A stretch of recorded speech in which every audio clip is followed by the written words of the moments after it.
Oh, look, tunnels. Oh, wow. I guess Nevada decided to be a little bit different and do this. Usually it all looks the same. This week we're still at the narrow gauge convention in Sacramento, but we've gone off after the convention. They had a special ride on the Sierra Railroad. Well, that's a great place. Yep, yeah, you know, it's best known as the movie railroad because they've shot so many movies and Back to the Future and TV shows and stuff. The reason it survives as a steam railroad is because they shot so many movies there. Nice. So let's go take a look at that. So this is Railtown 1897 Historic State Park. Nice. It was originally part of the Sierra Railroad, and it survived because, well, they were making a lot of movies here and having fun. And at some point, the railroad spun it off and just gave it to the state, and the state called it Railtown 1897 Historic State Park. Nice. And they still shoot movies here, of course. Yes. But the Roundhouse survives. A lot of the steam engines survive. They've brought in some new steam engines from other locations. Normally, the Roundhouse is off limits, as you can see. But because we're here with the narrow gauge convention, and that opens many, many doors. Including my favorite, roundhouses. Yes, so that got us in here. And they gave us the proverbial chef's tour of the kitchen. This is number 28. It's one of the engines that they acquired. It wasn't originally on the Sierra Railway. And here we can see a famous movie, well, actually, TV location. Yeah. Do you recognize it? I do. Yeah, Petticoat Junction. My favorite. I couldn't wait for that to come on. I mean, this doesn't look like much just looking at it, but from this angle, you can kind of see the old water tank that was there, you know, and the girls would swim in that, and it was the opening of the TV show. Here's what it looked like in the TV show. And they had this fun little platform here for the Shady Rest Hotel. You know, I'm a little dense, and as a kid, I had no idea why they called it Hooterville. Oh, yeah. Well, now I get the joke. Good heavens. But the three young lovelies would swim naked in the topless water tank. It now has a top on it, but back then it was topless. Well, Hooterville, what can I say? Here's the actual opening from the TV show. And I like the dog. And the doggy, he was cute. And the water tank with the Shady Rest Hotel sign on it. I loved it. And there's that spot right there. I know, that's so cool. Wow.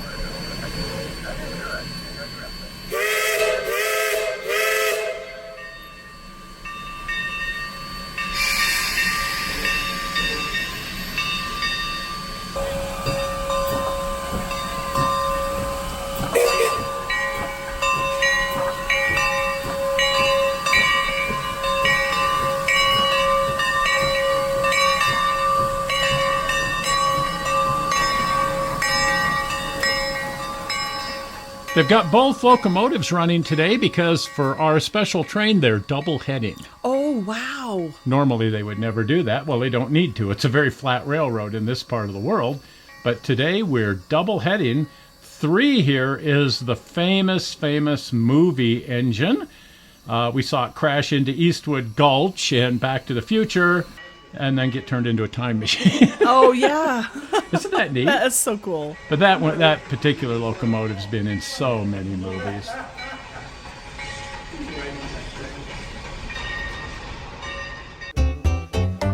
Now here again, the Roundhouse has survived, almost completely intact in its original form. I guess hence why they call it Railtown 1897. Anything that could be used in a movie was saved. Absolutely. This was more of a movie set than anything. But that goes all the way back to the 1920s when they first started shooting movies here. And that's why all this stuff is so well preserved. It's neat. Isn't that cool? Now, only the 28 and the 3 are running that belong to the railroad. This 3-truck Shay also runs. It belongs to a preservation group, and, well, they don't run it very often. Yeah, keep it preserved. Keep it preserved. But so that's 3 operating engines, even though the Shay isn't used as part of the tourist attraction. My favorite is the Roundhouse. I just love to go inside and see all these old locomotives. They're so unique. Right, and the Roundhouse itself is unique. It is. such a purpose-built structure. Nothing else like it. It does what it does, and it serves the purpose it serves. That's right. I've had a fascination with them since I was about 4 years old. Look at all the interesting tools that it takes to work on a steam locomotive. Kind of steampunk. Steampunk. It's a great place to just come and take pictures. Yes, look at that. It's got a machine shop here that they don't use. When I first came here, they were using this machine shop, but now if they turn on this overhead pulley system up here, it shakes the building so violently that they're afraid it's going to bring the whole place down. Yeah, so they only run it occasionally. Yeah, it's just for show now. But Yes. Originally they were using this, of course, and now they farm all their machine work out somewhere else. Or frankly, it's going to knock the building down. It's worse than an 8-point-0 earthquake, which they get here. And, of course, a blacksmith shop and foundry. Oh, wow. Filthy place. There's no Dirt the cat here, though. But Well, that we know of. that we know of. But plenty of dirty mice, I'll bet, if they don't have a cat. But what a great blacksmith shop. And this they use a lot. Yes. Because you're always needing to fabricate some little thing, and they do right here. It's pretty easy to see why this area is off limits. Good grief, you could fall to your death if you're not watching where you're walking. Well, any machine shop is a dangerous place for the novice. Yeah, the Roundhouse is not a place for just screwing around. Well, it is a good place for screwing around, but you have to be very careful. Watch where you put your foot. Exactly. And, of course, it wouldn't work without a turntable. That's right. So they've still got the original turntable, and they keep that functional, and that allows them to use all the various stalls here in the Roundhouse. And it's fascinating because there's so much just neat stuff. Look at the neat bell. Isn't that awesome? Oh, And what? a velocipede and a hand cart. We've actually got part of a velocipede at Garage Mahal. We do, but I'd like the whole thing. Isn't that much better because they can actually use it. And here's one of my favorite, dare I say, locomotives, motive devices. This is the Hooterville Flivver Ball. Emphasis on loco? What the What? heck? For Petticoat Junction, they built this. They took a Fairmont speeder and about a 1920 Model T, and they cobbled them together, and they called it the Hooterville Flivver Ball. Oh my goodness, it's the new version of the goose. I love it. I was actually thinking at one time of building such a thing, full scale, of course, and take it out on excursions. But well, there are more projects than there is time in a person's life, so I sort of abandoned that For now. for now. Well, they're doing some switching out there. They're getting our train ready to take us for a ride.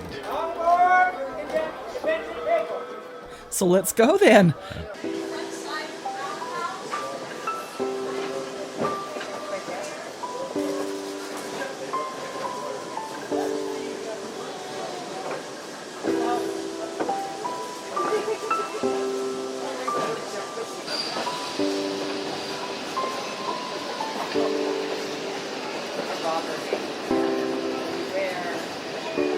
One of our local neighbors created that cute little western town for us.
And because it's a special event, we were able to stop for a couple of photo run-bys. That is always fun.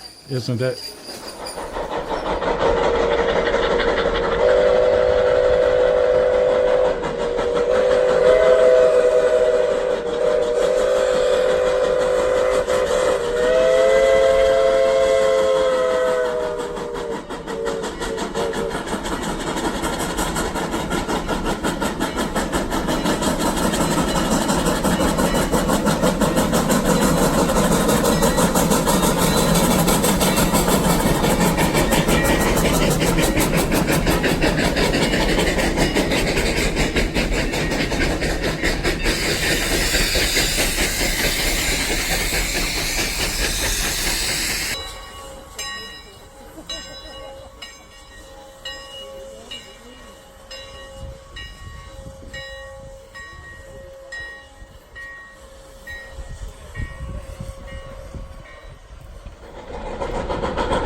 The shops around here are just so amazing. They are. It's fun to just wander around the whole facility. There's a lot more to it than the old original Roundhouse, and there's a lot more equipment around here than what's stored in the Roundhouse. Of course, the railroad did convert to diesel, as all railroads did, and in fact, the railroad still functions as a diesel railroad, but the old equipment gets brought over here and donated to the museum. That's so cool. Isn't that neat? So they've got a ton of diesel equipment around here too, which is really interesting. And a modern locomotive shop, so they don't have to try to use the Roundhouse. They can bring stuff over here for repair where it's, air conditioned and whatnot. State of the art. Well, it looks like it's time to put the two locomotives away and call it a day. Oh, sad, but Sad. but we had fun. We had a ball, and now we get to drive back to Sacramento. Oh, yes. But first, we get to watch them put the locomotives away. That's fun.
Well, to quote Wallace and Gromit, that was a grand day out. It sure was.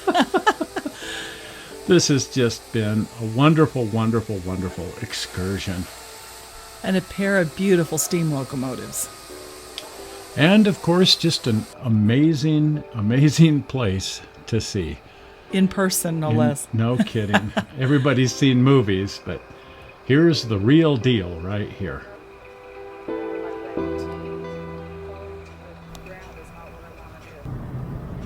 Well, that was glorious. Oh, that's been a lot of fun. You know, what I really got a kick out of was the photo run-by. It's really cool when you get a lot of rail fans together to do a photo run-by because everybody kind of understands the rules of engagement. They put together a nice straight line. When you're out photographing trains, the best place to set up is right next to the person who's already set up. That's right. Then you're not going to be in their shot and they're not going to be in your shot. A nice straight line going back from the tracks and well back from the tracks so nobody gets killed. And then be respectful and quiet and don't talk over other people's audio and so on, and stay put until the train gets past. And if you do that, everyone gets a great shot.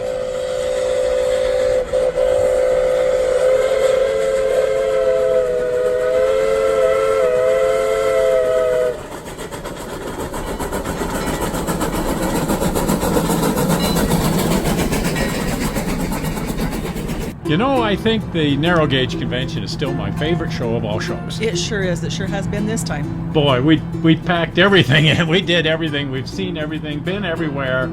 I'm exhausted. If you haven't been over to the channel, do pop on over to the channel. And if you're not a subscriber, do subscribe. Yes. And the easy way to subscribe, are we ready for it? Yes. Blue button right Yes. there. It says subscribe and means exactly what it says. Well, we're not sure how you found this movie on the internet. We hope you didn't find it boring. And we will see you here next week as we screw around at the Narrow Gauge Convention in Sacramento some more. Bye-bye. Bye.